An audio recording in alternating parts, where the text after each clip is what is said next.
Hi, I'm Megan Brown, teacher and EdTech enthusiast. Thanks for joining me on this journey to learn and share meaningful ways to integrate technology into everyday lessons. So, you want to teach with technology? Let's get started.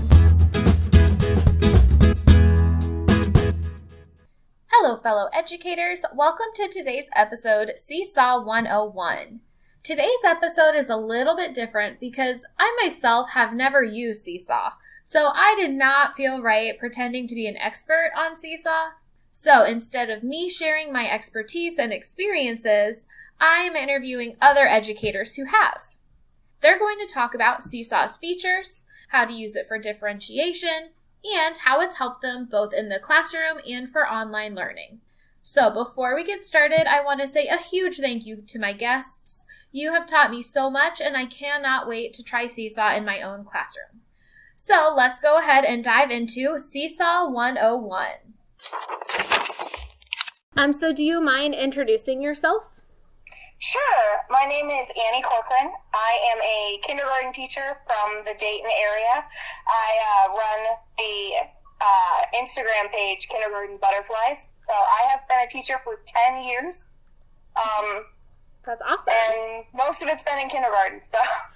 So this episode is about Seesaw, which you have used, correct? Correct, yes. Yeah, and I haven't, so that's why I'm interviewing other people. So how would you describe Seesaw?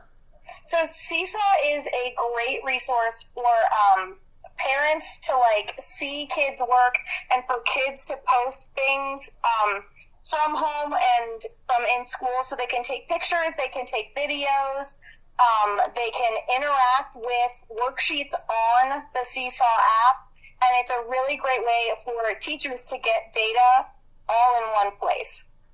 Very cool. So why did you decide to try using Seesaw? So we started using Seesaw when we went into distance learning last year. I actually learned about it at a professional development in February, and then we went into remote learning in March. So it kind of was a way for our parents to be able to turn in their kids' work, and we can hold them accountable for that. So the kid could write all of their ABCs with chalk on their driveway, and then the parent can take a picture and send it to me, and I can comment, "Great job, Chloe. I love how you wrote your letter L." And then also we could see videos, and I can post videos to the students of me teaching lessons and giving examples and things like that. And so it was a really great way to stay connected to my kids when we all had to go home. That's a really awesome idea. Like the chalk thing, I can imagine kindergartners would have so much fun learning if they could play with chalk.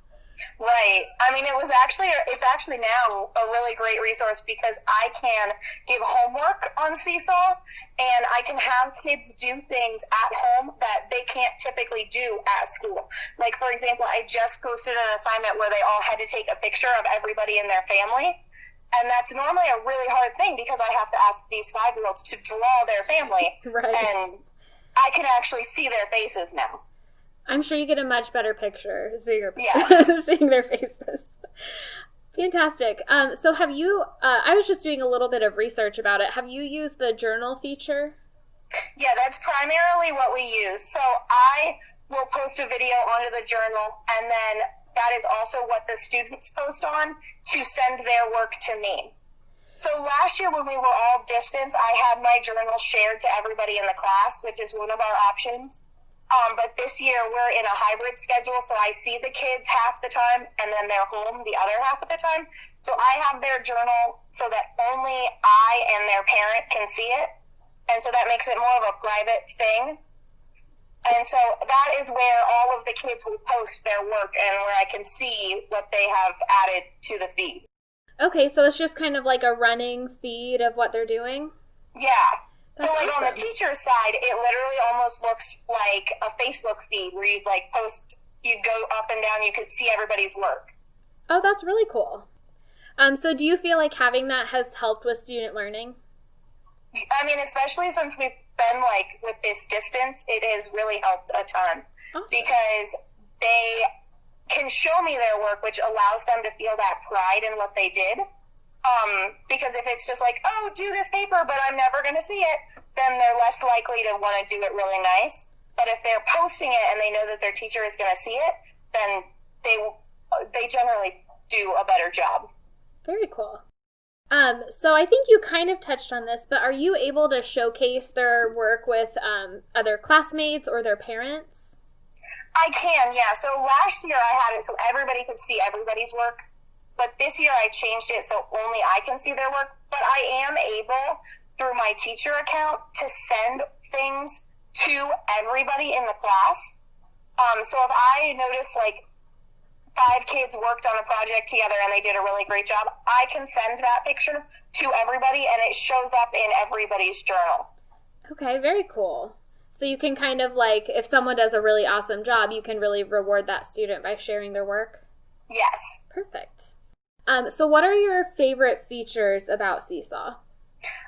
I really love the assignment feature. That is where I assign their work and, like, give them ideas of what to do. And one of my favorite things about that is there is actually a database of assignments inside Seesaw. So I go in and I just search, like, kindergarten shapes, and, like, 60 different activities pop up of, like, other teachers that have come up with other ideas and, like, suggestions of ways to teach things. And I can either use their ideas or I can actually just post the exact assignment that they created to my class. Very cool. And so that really helps with not having to reinvent the wheel and having to create, like, 60 different activities. Definitely. So if you pick something from that database, are you able to edit it if there's something you want to add or change? Yes, you can. Very yeah. Cool. So when you pick it, you will look at the assignment and there's, like, a heart up at the top. And if you click the heart, it adds it to, like, your library. And once it's in your library, it's completely editable. You can change it. You can add your own videos. You can do whatever you want with it. Very nice. How do you think Seesaw is beneficial for differentiation in the classroom? With this Seesaw, you're able to kind of see how different people are doing. I haven't figured out how to send different, I think you can send different activities to different groups of students. Okay. Because when you assign the activity, it pops up and it'll say either assign all students or you can select the students that you want to assign that activity to. Okay, so that's been a really great thing with our hybrid model. So because I have half my kids on Monday, Tuesday, and then the other half come Thursday, Friday. So I have to give different kids different assignments all the time. Okay, very nice. So when they do the assignment, do they have the option of how they respond? Or yes. So what I do in the Seesaw assignments is I literally type out exactly what they have to do to respond to that assignment. So it'll say, click the green button and then click the picture button. So they can either respond using a picture, a text box, a video box, a hyperlink, or downloading a file into the assignment. Okay, that's awesome. What is one tip that you have for teachers who haven't used it before but are interested in trying Seesaw? I think that the best thing would be to create a teacher account and a child account and practice. So you know what it looks like on both ends. So, like, create the teacher account on your computer and then put, like, a kid account, like a fake kid account on your phone. So you know what it's going to look like when it goes to parents. And then you'll know, like, what could be confusing and what's hard to understand and navigate so that when parents come to you with questions, you'll know what to do. That's a really good idea. I would never have thought about that. So is there anything else that we haven't really addressed that you have enjoyed with Seesaw or, like, any struggles you've had? The other thing that I really like with Seesaw, if you do get, like, the bonus account, which the like, basic account is free, but there is, like, a bonus account on top of that, you can add additional teachers into your class. So, like, my co-teacher, who also teaches kindergarten, is in my class, and our intervention specialist is in my class, like, all listed as teachers, so that they can also post and, like, look at all of the things. And so that really helps them stay engaged with our students as well. Definitely. Or having an intervention specialist there could help Right. with like differentiating materials for their kiddos. Mm-hmm. And I've also found that it's really great to post live videos of myself on there's like a message board part so that the kids can see me. During the pandemic, a lot of times I posted videos of myself reading, like a story, and then everybody could go and see the video of me reading, which was great. Oh, that is cool. So you can share out information without students actually having to do anything. Yes, yeah. There's the journal, which is just a running tab of posts. There's the assignment part of it where the students have to respond to specific assignments. And then there's like a messages part, which allows you to message anybody or just direct parents one-on-one. So it also kind of replaced the need for like everybody's email and all that. It put it all into one app. Yeah, that would be really easy. Yeah. Awesome. Well, thank you so much for taking the time out to do this. Of course. Thank you so much, Annie, for sharing your experiences. Now we're going to hear from my sister, Emily. So, do you mind introducing yourself? Sure. My name is Emily Mentwick, and I teach 4th grade in Delaware, Ohio. Fantastic. So, this episode is about Seesaw. So, how would you describe Seesaw? I would describe Seesaw basically as a digital interactive notebook. It's a way for kids to create and show their thinking in a variety of ways. Okay. So why did you decide to start using it? I started using it a couple of years ago after I watched a coworker use it with a student. She happened to be an English language learner teacher and used it as a way for her kids to practice speaking in English and record themselves. And I had a bunch of English language learners that year, so I started using it in my classroom as well, and I've just been experimenting with it since. So the students were able to just speak their answers as opposed to having to write it down? Yes. It also is more like kids can create audio recordings, they can create video recordings, they can read aloud without you being right next to them and still hear their responses later. And when you're working with kids who are just learning the English language, they just need that speech practice, and you can't always be right next to them for it. So it's a good tool for that. So are you able to use it to showcase student work with class or their parents? Yes, you absolutely can. It's easy to connect parents to each student's account so they can see all the work their student does. I actually stopped using it as a way to showcase student work for their peers to see. Over the years, I've decided to change the settings on it so that their work is viewable only to them and not their classmates. It's by doing that, I feel like I can ask kids to do a little bit more and use it for more assessments without their kids are judging their work or things like that. Okay, so this way students feel a little bit more confident taking risks and things because they know they won't be judged. Yeah, and sometimes I used it a couple of years ago as a data reflection tool for kids to reflect on their assessment progress, on things like the DRA or map testing, and I didn't want their scores to be public, so it became a way for them to do some reflection without it being inappropriate. Okay, that's a really good idea. I never would have thought to use it for that reason as a reflection piece, but that's a really good idea. We used it like an electronic data notebook at first. Okay. Awesome. So how do you use it in your classroom? Well, like I said, I started off using it as an electronic data notebook. but I've actually moved away from that. I still definitely use it for that purpose, where kids can reflect on like their scores and set goals for the future. But I use it a lot more now as like formative assessment tool, or like an exit ticket as kids leave a lesson with me, because it's something they're excited to work with. And so it's like a little bit a more fun way to do an exit ticket than, to sit at your seat and fill out a half sheet of paper.